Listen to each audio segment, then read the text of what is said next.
3.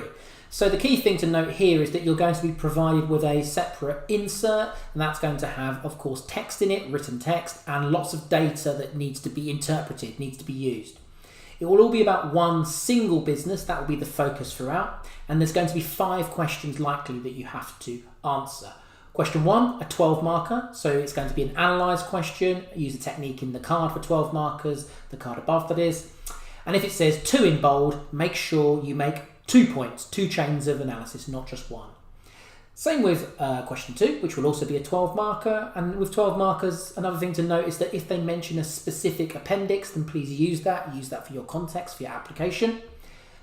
Question 3, a 16 marker. For 16 markers, you'll want to be aware they're going to be evaluate, justify type questions. So of course, they will require a conclusion.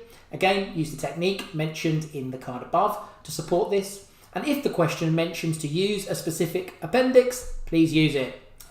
Question 4, 16 marker. 16 marker, again, it's going to be evaluate, justify questions, and again, you must put a conclusion in place, the same as question 3. So you're going to have back-to-back 16 markers, and then that will be followed by 5, which will be a 20 marker, and a 20 marker will be a to what extent type question. Again, it's just a bigger version of the 16 marker, will require a conclusion. For details on that, click the card up there. And the final question will be a 24 marker. It's going to be a to what extent type question. It will again require a conclusion. Use the technique card mentioned above to support that. And one thing just to watch out for, if it says any business in the question, watch out for that because it's useful. It's helpful for you when you make those judgments.